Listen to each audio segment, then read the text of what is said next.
السلام علیکم ورحمۃ اللہ وبرکاتہ۔ الحمد للہ رب العالمین والصلاة والسلام على رسوله الكريم اما بعد أيها الطلبة، بدأنا كتاب الطهارة من كتاب مشكاة المصابيح للإمام البغوي رحمه الله والخطيب التبريزي، وكذلك أخذنا حديثين أو أكثر من حديثين من كتاب الطهارة. فأولا نعرف ما معنى الطهارة. الطهارة لغة معناه النظافة. طہارت کے لغوی معنی کیا ہیں؟ نظافت کے ہیں، یا گندگی سے کسی بھی چیز کو یا اپنی ذات کو پاک کرنا۔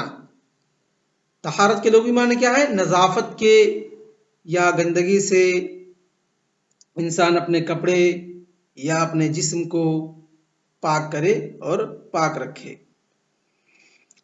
اور طہارت کی قسم جو ہے وہ دو ہے، ایک حسیہ ہے، ایک معنویہ ہے۔ حسیہ یعنی انسان اپنے کپڑے کو، اپنے جسم کو، اپنے بدن کو بول و براز سے پاک کرے۔ معنویہ انسان اپنی ذات کو، اپنے نفس کو شرک، بدعات، معاصی، عیوب، نقص، ان تمام چیزوں سے پاک کرے۔ اس کو کیا کہتے ہیں؟ طہارہ معنویہ کہتے ہیں۔ اس کے بعد طہارت کی لغوی تعریف۔ طہارت کی لغوی تعریف رفع ما یمنع الصلاۃ من حدث او نجاسہ، کہ ان تمام چیزوں کو، رفع مطلب ازال یزیل، کہ اٹھانا، ختم کرنا ان تمام چیزوں کو جو ہم کو نماز سے روکتی ہیں، چاہے وہ حدث ہو چاہے وہ نجاست ہو، چاہے وہ حدث ہو چاہے وہ نجاست ہو، یعنی ان حدث اور نجاست کو ختم کرنا جو ہمیں نماز سے روکتی ہیں۔ اب وہ ہمارے حدث اور نجاست کو ختم کرنے کا کئی طریقہ ہو سکتا ہے، چاہے وہ آپ پانی سے ختم کرے یا او غیر ہو، چاہے وہ اس کے قائم مقام دوسری چیز مٹی یا اور تمام چیزیں جو ہیں اسے آپ اس کو صاف کر سکتے ہیں، اس کو ختم کر سکتے ہیں۔ اس کے بعد حکم الطہارہ، طہارت کا حکم کیا ہے؟ فإن طہارت النجس وإزالته واجبۃ، طہارت حاصل کرنا اور نجاست کو اور گندگی کو، پلیدگی کو دور کرنا کیا ہے؟ واجب ہے، اگر آدمی کو معلوم ہے اور اس کے پاس قدرت ہے۔ تھوڑا دھیان دیں، کیا ہے؟ طہارت نجاست کو زائل کرنا، پلیدگی کو ختم کرنا واجب ہے، کس کے ساتھ؟ مع الذکری والقدرتی، اگر انسان کو اگر معلوم ہے اور اس کو دور کرنے کی، ختم کرنے کی، زال کرنے کی اس کے پاس قدرت ہے۔ یعنی اگر کہیں گندگی لگ گئی انسان کو معلوم ہی نہیں ہے، کہیں نجاست لگ گئی انسان کو معلوم نہیں ہے، تو کیسے دور کرے گا؟ It is impossible, he can't remove. Okay, تو جو دو شرطیں لگائی گئی ہیں، ذکر کی اور قدرت کی۔ دلیل اللہ رب العالمین قرآن مقدس کے اندر ارشاد فرماتا ہے وَثِيَابَكَ فَطَهِّرْ، اور اسی طریقے سے اللہ رب العالمین سورہ بقرہ کی آیت نمبر 125 کے اندر ارشاد فرماتا ہے وَطَهِّرْ بَيْتِيَ لِلطَّائِفِينَ وَالْعَاكِفِينَ وَالرُّكَّعِ السُّجُودِ۔ اس کے بعد منتقل ہوتے ہیں طہارت کی اہمیت کی طرف۔ طہارت کی اہمیت، آپ اس کی اہمیت کا اندازہ اسی سے لگا سکتے ہیں کہ ہماری نماز بغیر طہارت کے قبول نہیں ہوگی۔ ان اللہ سبحانہ وتعالی جعلها شرطا، ماذا؟ الطہارہ جعلها شرطا لصحة الصلاة اور لصحة صلاة العبد، کہ اللہ رب العالمین نے طہارت کو بندوں کی نماز کی صحت کا شرط بنا دیا ہے کہ ہماری نماز اس وقت تک قبول نہیں ہوگی جب تک کہ ہم مکمل طور پر طہارت حاصل نہ کر لیں. جیسا کہ اللہ کے رسول صلی اللہ علیہ وسلم فرماتے ہیں لا تقبل صلاة بغیر طہارت او کما قال صلی اللہ علیہ وسلم. وجاء في حديث آخر عند البخاري ومسلم والحديث متفق عليه يقول قال النبي صلى الله عليه وسلم لا تقبل صلاة من احدث حتى يتوضا کہ اس بندے کی نماز قبول نہیں کی جائے گی جس نے حدث کیا یہاں تک کہ وہ وضو کر لے. اور اسی طریقے سے اس کی اہمیت کہ اللہ رب العالمین نے متطہرین جو لوگ ہیں جو طہارت کو پسند کرنے والے ہیں جو ہر وقت ہر حالت میں اپنے آپ کو پاک رکھنے والے ہیں ان کی تعریف کرتے ہوئے اللہ رب العالمین قرآن مقدس کے اندر ارشاد فرماتا ہے ان اللہ یحب التوابین ویحب المتطہرین کہ اللہ رب العالمین جو لوگ توبہ کرنے والے ہیں اور جو لوگ اپنے آپ کو اپنے نفس کو اپنی ذات کو اپنے سول کو پاک رکھنے والے ہیں ان کو اللہ رب العالمین کیا کرتا ہے پسند کرتا ہے.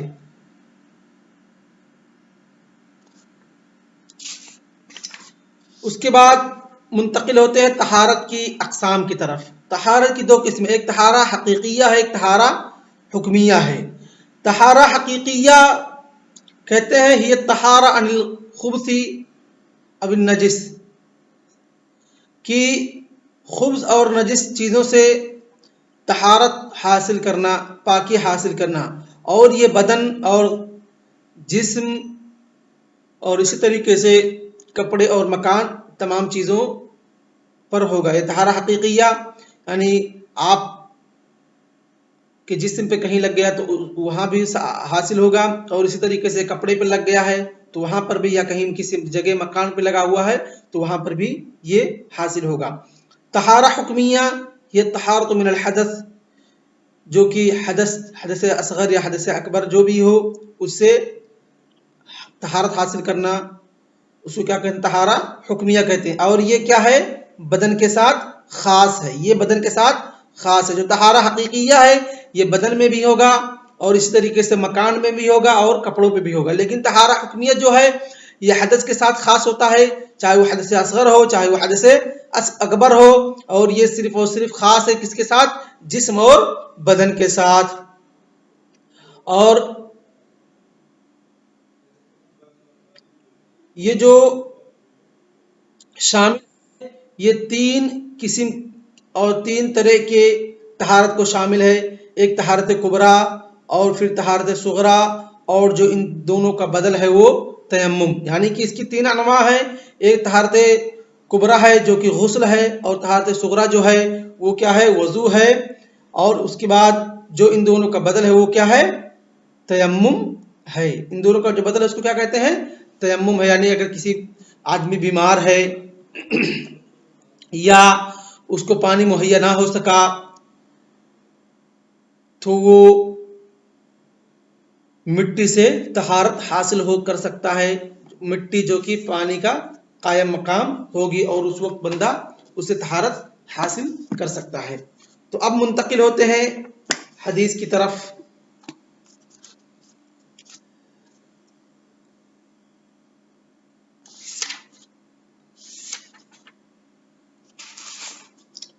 وعن ابي هريره رضي الله تعالى عنه قال قال رسول الله صلى الله عليه وسلم اذا توضأ العبد المسلم او المؤمن فغسل وجهه خرج من وجهه كل خطيئة نظر اليها بعينيه مع الماء او مع آخر قطر الماء فاذا غسل يديه خرج من يديه كل خطيئة كان بطشتها يداه مع الماء او مع آخر قطر الماء فإذا غسل رجليه خرج كل خطيئة مشتها رجلاه مع الماء أو مع آخر قطر الماء حتى يخرج نقيا من الذنوب رواہ مسلم. راوی حدیث جو کہ کتاب الطہارہ کی چوتھی حدیث ہے. راوی حدیث حضرت ابو ہریرہ رضی اللہ تعالیٰ عنہ ہے. فرماتے ہیں کہ اللہ کے رسول صلی اللہ علیہ وسلم نے فرمایا اذا توضأ العبد المسلم، جب کوئی مسلم بندہ وضو کرتا ہے، یا مومن بندہ، تو یہاں پر راوی کی طرف سے شک ہے کہ اللہ کے رسول صلی اللہ علیہ وسلم نے مومن کا لفظ کہا کہ مسلم کا لفظ کہا۔ یہاں پر آپ دیکھ سکتے ہیں کہ ان روات کی ایمانداری کہ اگر ان کو کسی لفظ کے اندر، حدیث کے اندر کسی لفظ کے تعلق سے شک ہو جاتا تھا تو وہ لوگ او لفظ کر کے دونوں لفظ کو ذکر کر دیتے تھے، تاکہ کہیں بعد میں اس کا بار اور بوجھ ان پر نہ آئے اور وہ کہیں گناہ کے مستحق نہ ہو جائیں۔ اور لوگوں کا آج کیا حال ہے، پوری کی پوری حدیث اللہ کے رسول کی صلی اللہ علیہ وسلم کی طرف گڑھ کر کے منسوخ کر دیتے ہیں۔ یہاں یہ لوگ، ان لوگوں کو حدیث معلوم ہے لیکن الفاظ کے اندر شک ہو جا رہا ہے، تب بھی دونوں الفاظ کو ذکر کر رہے ہیں۔ ان کی تحری کو دیکھیے۔ اور آج کل لوگ خوف نہیں کھاتے، ڈرتے نہیں ہیں، پوری کی پوری حدیث سے گڑھ کر کے اللہ کے رسول صلی اللہ علیہ وسلم کی طرف منسوخ کر دیتے ہیں۔ اعاذنا اللہ من هذا الفعل۔ کیا کہا؟ فغسل وجهه، تو اس نے اپنے چہرے کو دھلا۔ خرج من وجهه كل خطیۃ، تو تمام کے تمام گناہ اس کے چہرے سے جو تھے وہ نکل جاتے ہیں، ختم ہو جاتے ہیں۔ نظر الیہ بعینیہ، کون سے گناہ؟ وہ آنکھ کے گناہ جو اس نے دیکھ کر کے کیا تھا، یعنی کسی غیر محرم عورت کی طرف دیکھنا یا کسی اور چیز کی طرف شہوات کی نگاہ سے دیکھنا، جس سے بندہ گناہگار ہوگا، تو وہ گناہ جو اس نے آنکھ سے دیکھ کر کے کیا تھا وہ تمام گناہ اسے کیا ہو جاتے ہیں؟ اس وضو کی وجہ سے، اس چہرے کے دھلنے کی وجہ سے خارج ہو جاتے ہیں۔ پانی کے آخری قطرے کے ساتھ ساتھ، اس چہرے کے پانی کے آخری قطرے کے ساتھ ساتھ کیا ہو جاتے ہیں؟ نکل جاتے ہیں۔ کہا مع الماء، پانی کے ساتھ، او مع آخر قطر الماء، یا پانی کے آخری قطرے کے ساتھ ساتھ۔ یہاں پر بھی راوی کو شک ہو گیا تو انہوں نے دونوں الفاظ کو ذکر کیا ہے۔ تو یہاں پر روات کی ایمانداری کو دیکھا جا سکتا ہے۔ تو یہاں پر ایک چیز غور کرنے کا مقام ہے، دیکھنے کا مقام ہے، سوچنے کا مقام ہے، وہ یہ کہ چہرے میں پہلے چہرے کا لفظ لایا گیا اور چہرے کے اندر کئی چیز شامل ہیں۔ ایک زبان ہے، منہ ہے، اس کے بعد چہرے کے اندر ناک ہمارے آتے ہیں، اور اس کے بعد چہرے کے اندر کان بھی آتے ہیں۔ تو ان تمام چیزوں کو چھوڑ کر کے صرف اور صرف آنکھ ہی کو کیوں رکھا گیا ہے؟ ان تمام چیزوں کو چھوڑ کر کے صرف اور صرف آنکھ ہی کو کیوں رکھا گیا ہے؟ چہرے کے اندر آنکھ ہی کو کیوں ذکر کیا گیا ہے؟ اس لیے کہ آنکھ کے علاوہ چہرے کے اندر جتنے بھی اعضاء آتے ہیں، چاہے وہ ہمارا منہ ہو، زبان ہو، چاہے وہ ناک ہو، چاہے وہ کان ہو، ان تمام کے لیے الگ سے ایک اسٹیپ، ایک وضو کا طریقہ ہے۔ یعنی ان کو ہم پہلے سے الگ سے دھل لیتے ہیں۔ جیسے جب ہم سب سے پہلے وضو کرتے ہیں کیا کرتے ہیں؟ اپنے ہاتھ کو دھلتے ہیں، اس کے بعد کیا کرتے ہیں؟ مزمزہ کرتے ہیں۔ ہمارے منہ کے لیے کیا ہے؟ مزمزہ ہے۔ اور ہمارے ناک کے لیے کیا ہے؟ استنشاق اور استنثار ہے۔ تو گویا کہ جب ہم مزمزہ کرتے ہیں تو جو زبان کے اندر جو گناہ زبان سے کیے ہوتے ہیں وہ خارج ہوتا ہے، اور اسی طریقے سے اگر سونگھ کر کے کوئی گناہ ہم نے کیا ہے تو وہ بھی استنشاق اور استنثار کے ساتھ خارج ہوتا ہے۔ اور اسی طریقے سے کان کے لیے بھی الگ سے ہے، مسا کرتے ہیں، لیکن آنکھ کے لیے کوئی الگ سے فعل نہیں ہے۔ تو اسی لیے اللہ کے رسول صلی اللہ علیہ وسلم نے یہاں پر آنکھ، چہرے کے جب ذکر کیا تو اس میں آنکھ کا ذکر کیا، کیونکہ آنکھ کے لیے کوئی الگ سے طریقہ وضو کا نہیں ہے یا کوئی الگ سے اسٹیپ نہیں ہے۔ سمجھ میں آئی نا بات مشائخ؟ کہ کیوں اللہ کے رسول صلی اللہ علیہ وسلم نے یہاں پر جب کہا خرج من وجہی کل خطیۃ نظر الیہ، یعنی نظر کا لفظ استعمال کیا، یعنی چہرے کے اندر ہمارے زبان بھی آتے ہیں، چہرے کے اندر ہمارے ناک بھی آتے ہیں، چہرے کے اندر ہمارے کان بھی آتے ہیں، لیکن ان کا تذکرہ نہیں کیا کیونکہ ان کے لیے الگ سے وضو ہے، ان کے لیے الگ سے ایک اسٹیپ ہے، لیکن آنکھ کے لیے الگ سے کوئی اسٹیپ نہیں ہے، اس لیے آنکھ کا عین کا تذکرہ کیا۔ تو امید ہے کہ آپ لوگوں کے سمجھ میں بات آ گئی ہوگی۔ کیا کہا؟ فَإِذَا غَسَلَ يَدَيْهِ، پھر جب بندہ اپنے ہاتھ کو دھلتا ہے، کہاں تک؟ مرفقین تک، دونوں ہاتھ کے مرفق تک دھلتا ہے، خرج من یدیہ، تو اس کے ہاتھ نے جو گناہ کیے ہوں، چاہے وہ چھو کر کے یا لمس کر کے یا پکڑ کر کے، وہ تمام گناہ نکل جاتے ہیں، اس کے ہاتھ سے خارج جاتے ہیں۔ کانا بتشتھا یدا، جس کو اس کے ہاتھ نے پکڑا ہو، مع الماء، پانی کے ساتھ ساتھ، او مع آخر قطر الماء، یا پانی کے آخری قطرے کے ساتھ ساتھ اس کے ہاتھ کے گناہ ختم ہو جاتے ہیں۔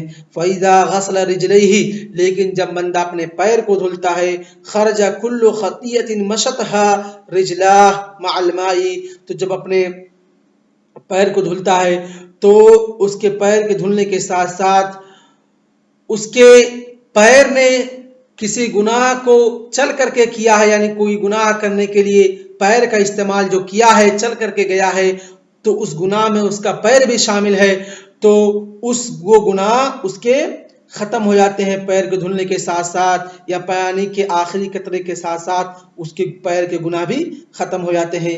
یہاں تک کہ اللہ کے رسول صلی اللہ علیہ وسلم نے فرمایا، وہ بندہ یخرج نقیا حتی یخرج نقیا، یہاں تک کہ وہ بندہ گناہوں سے صاف، منزہ، مبرہ، پاک، صاف ہو کر کے نکلتا ہے، کس سے؟ من الذنوب۔ رواہ مسلم، اس حدیث کو امام مسلم رحمہ اللہ نے اپنی کتاب صحیح مسلم کے اندر ذکر کیا ہے۔ تو یہاں پر جن گناہوں کو صاف کرنا اور جن گناہوں کے ختم ہونے کا تذکرہ کیا گیا ہے، وہ کون سے گناہ ہیں؟ صغیرہ گناہ ہے۔ وہ کون سے گناہ ہیں؟ صغیرہ گناہ ہے، کہ صغیر بندے کے تمام صغیرہ گناہ ختم ہو جاتے ہیں وضو کے ساتھ ساتھ۔ اور وضو کے گویا کہ یہ حدیث وضو کی فضیلت پر دلالت کرتی ہے کہ اگر بندہ کوئی وضو کرتا ہے، یعنی نماز ابھی پڑھا ہی نہیں ہے بلکہ وہ نماز کے لیے وضو کرتا ہے، تو اللہ رب العالمین کس قدر اپنے بندوں پر رحیم اور شفیق ہے کہ اللہ رب العالمین ان کے وضو کے ساتھ ساتھ ان کے گناہوں کو ختم کر دیتا ہے۔ اس کے بعد جو نماز پڑھتا ہے تو وہ سب ساری پلس پوائنٹ ہیں، ساری نیکیاں اس کو ملتی ہی ہیں۔ اس کے بعد دوسری حدیث، وعن عثمان قال قال رسول اللہ صلی اللہ علیہ وسلم ما من امرئ مسلم تحضره صلاة مکتوبہ فيحسن وضوءها وخشوعها وركوعها إلا كانت كفارة لما قبلها من الذنوب ما لم يؤتي كبيرة ذلك الدهر كله۔ رواہ مسلم۔ حضرت عثمان رضی اللہ تعالیٰ فرماتے ہیں کہ نہیں ہے کوئی مسلم بندہ صلاۃ مکتوبہ اس کے پاس حاضر ہوتی ہے، یعنی صلاۃ مکتوبہ فرض نماز کا وقت اس کے پاس ہو جاتا ہے، تو وہ کیا کرتا ہے؟ جب فرض نماز کا وقت ہو جاتا ہے، فیحسن وضوءها، تو وہ جاتا ہے اپنے وضو کو بہتر انداز سے، بہتر طریقے سے کرتا ہے، یعنی جو وضو کے سنن ہیں، جو وضو کے واجبات ہیں، جو وضو کے ارکان ہیں، ان تمام کو مد نظر رکھتے ہوئے بہتر سے وضو کرتا ہے، جس طریقے سے اللہ کے رسول صلی اللہ علیہ وسلم نے ہم کو سکھلا کر گئے ہیں، اس طریقے سے بندہ وضو کرتا ہے، اور خشوع خضوع کے ساتھ، یعنی ارکان، واجبات، سنن، تمام چیزوں کا خیال رکھتے ہوئے، الا كانت كفارة لما قبلها من الذنوب، تو وہ وضو اس کے لیے جو اس سے پہلے اس نے صغیرہ گناہ کیے ہوئے ہیں ان تمام گناہوں کے لیے کیا ہوتا ہے؟ کفارہ ہوتا ہے، ما لم یؤتی کبیرۃ، یہاں تک کہ وہ کوئی کبیرہ گناہ نہ کیا ہو، یعنی بندہ کے کبیرہ گناہ معاف نہیں کیے جاتے ہیں بلکہ صغیرہ گناہ معاف کر دیے جاتے ہیں۔ وذالک الدہر کلہ، پوری جب تک کہ صغیرہ گناہ سارے کے سارے اس کے، یعنی جتنے پورے صغیرہ گناہ اس نے کیے ہیں زندگی کے اندر، اپنے زمانے کے اندر، تمام کے تمام صغیرہ گناہ کو اللہ رب العالمین کیا کر دیتا ہے؟ معاف کر دیتا ہے، لیکن کبیرہ گناہ معاف نہیں کیے جاتے ہیں، اور کبیرہ گناہ کے لیے شرط کیا ہے؟ توبہ، یعنی کبیرہ گناہ بغیر توبہ کے معاف نہیں ہوتے ہیں۔ تو آج کا درس ہم اسی پر اکتفا کرتے ہیں۔ وصلی اللہ علی نبینا محمد وعلی آلہ وصحبہ اجمعین، والسلام علیکم ورحمۃ اللہ وبرکاتہ۔